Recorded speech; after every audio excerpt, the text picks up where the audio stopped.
Mesdames et messieurs, le chef de l'État français vient de faire un discours qui annonce la grosse provocation de l'Europe contre la Fédération de Russie.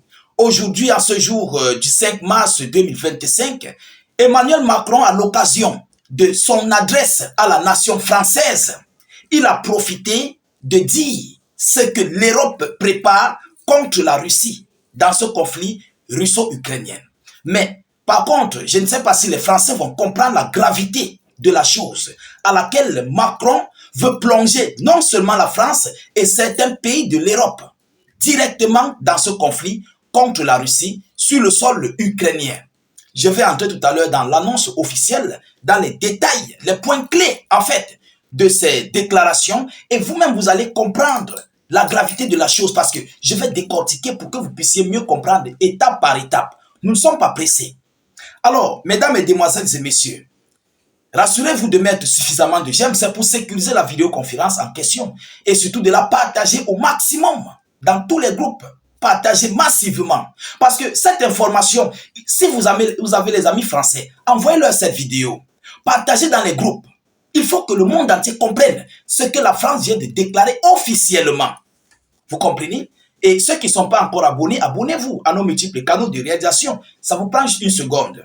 Voilà. Alors, ce qu'il faut donc retenir de cette allocution de M. Emmanuel Macron, qu'est-ce qu'il a dit? Pendant 13 minutes que Macron a parlé, le chef de l'État s'est exprimé sur la bascule géopolitique depuis que le président américain Donald Trump a renoué le dialogue avec son homologue russe Vladimir Poutine, décidé à mettre fin à tout prix à la guerre en Ukraine. Plus de 3 ans après le début de l'invasion russe, après le début de l'invasion par la Fédération de Russie, selon son entourage, Emmanuel Macron avait choisi de s'adresser aux Français afin de répondre à une angoisse très forte chez les Français et transformer cette angoisse en volonté d'agir et d'avancer. En volonté de faire quoi? En volonté d'agir et d'avancer.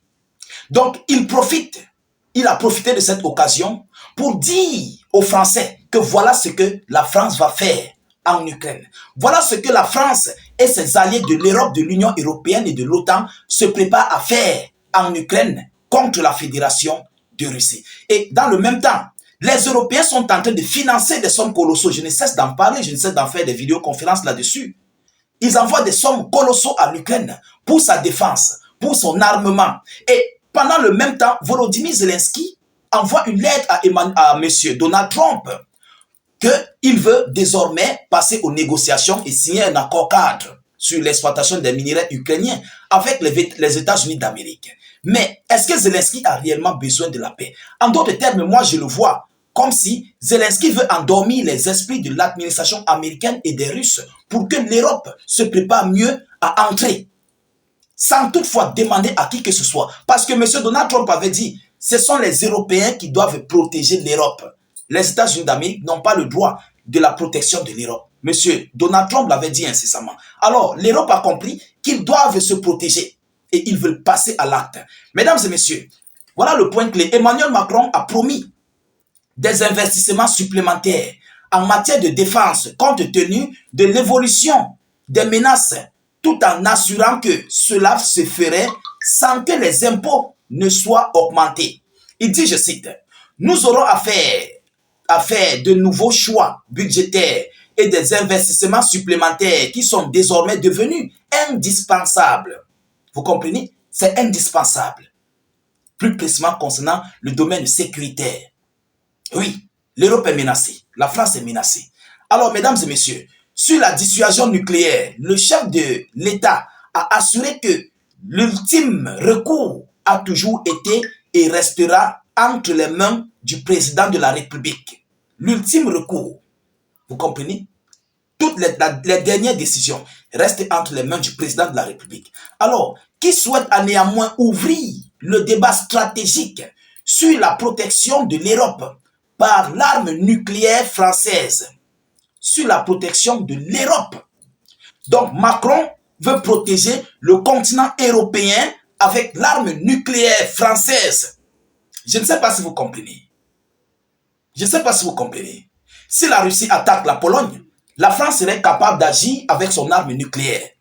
Si la Russie attaque, par exemple, la Finlande, la France serait capable d'agir avec son nucléaire. Si la Russie attaque, je ne sais pas, n'importe quel pays de l'Union européenne, la France serait capable d'agir avec son nucléaire. Vous comprenez? Il faut que je détaille pièce par pièce. Alors, il dit, je cite, « J'ai décidé d'ouvrir le débat stratégique sur la protection par notre dissuasion de nos alliés du continent européen. » Il a décidé d'ouvrir un débat avec ses alliés de l'Europe. Et évidemment, les alliés de l'Europe ne vont pas refuser cette main tendue de Macron.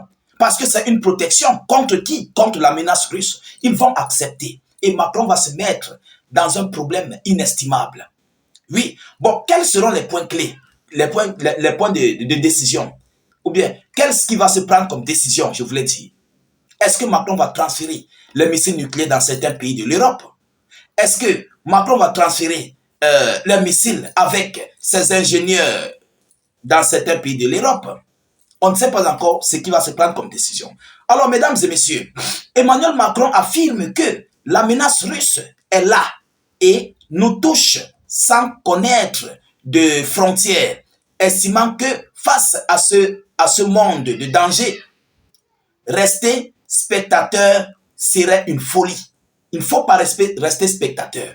Donc, qu'est-ce que Manu dit par là? Il faut passer à l'acte. On ne doit pas rester spectateur. On doit désormais agir. Est-ce que vous comprenez? Mais vous voulez agir face à qui?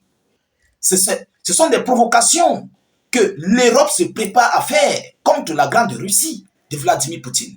Mesdames et messieurs, on va encore aller en profondeur. Les chefs d'état-major des pays prêts à garantir une future paix en Ukraine seront réunis à Paris la semaine prochaine. Les chefs d'état-major de l'Europe, de l'Union européenne, ceux-là qui ont été sélectionnés de garantir la sécurité de l'Ukraine. Donc, autrement dit, l'envoi des soldats de paix de l'Europe, de l'OTAN en Ukraine. C'est une grosse provocation que Manu et ses alliés de l'Europe sont en train de faire à la Russie. Alors, a-t-il annoncé? Il dit, je cite, « La paix en Ukraine passera aussi peut-être par le déploiement de forces européennes. Celles-ci n'iraient pas se battre aujourd'hui. Elles n'iraient pas se battre sur la ligne de front, mais elles seraient là, au contraire, une fois la paix signée, pour en garantir le plein respect de l'Ukraine. Pour en garantir le plein respect de l'Ukraine. Et entre-temps, la Russie s'oppose à l'envoi des troupes de l'Europe ou bien de l'OTAN sur le sol ukrainien. La Russie s'oppose à cela. Vous comprenez? Mesdames et messieurs, qui dit transfert des soldats de paix de l'Europe sur le sol ukrainien, dit l'entrée de l'Ukraine au sein de l'Union européenne. Pourquoi? Parce qu'il y aura déjà une garantie de sécurité qui va empêcher la Russie d'agir. Et là, qui dit l'Ukraine dans l'Union européenne dira l'Ukraine au sein de l'OTAN. Attention, c'est une provocation majeure que l'Europe se prépare à faire à la Fédération de Russie. Alors, mesdames et messieurs, les trafics douaniers américains sont incompréhensibles tant pour l'économie américaine que pour la nôtre. Selon Emmanuel Macron, qui espère dissuader le président américain de mener une guerre commerciale contre la Chine, le Canada et le Mexique, le chef de l'État a dit que la France devrait se préparer à ce que les États-Unis décident de tarifs douaniers sur les marchandises européennes. Alors, mesdames, mesdemoiselles et messieurs, voilà où Macron a visé. En fait, son discours était fait pour les Français, mais en même temps pour dire aux Français que nous avons une menace et nous voulons passer à l'acte face à notre menace. Vous comprenez? Et il voulait dire ce que la France prépare par rapport à cette menace contre la Russie. Et voilà, l'Europe, la France et ses alliés de l'Europe préparent une offensive ou bien préparent une provocation contre la Russie sur le sol ukrainien. J'espère que nous sommes clairs. Parce que voilà les points clés, ce sont en fait les points clés de son discours que je vous ai relayé tout à l'heure. Alors, mesdames et messieurs, voyant cette situation, la Russie ne s'est pas encore prononcée. on attend que la Russie agisse par rapport à ce discours de M. Emmanuel Macron, qui est même d'ailleurs un discours provocateur. Vous comprenez? C'est un discours provocateur. Et qu'est-ce qui va se passer dans les prochains jours à venir? Est-ce que la Russie va réellement agir? Est-ce que l'Europe va agir sur cette lancée? Washington ne s'est pas encore prononcé et nous continuons d'attendre les multiples débats ou bien les multiples déclarations internationales. Partagez la vidéoconférence au maximum, mettez-la partout à travers le monde et surtout sécurisez la vidéo avec un maximum de j'aime et suffisamment de cœur. N'hésitez non plus de vous abonner à nos différents canaux YouTube et Facebook et ajoutez vos multiples demandes en commentaire. Vous comprenez? Faites vos multiples demandes, je voulais dire, faites vos commentaires, s'il vous plaît. Excusez-moi. Donc, je vous reviens tout à l'heure pour une prochaine série d'actualités. Soyez encore salués une fois de plus. Ciao, ciao.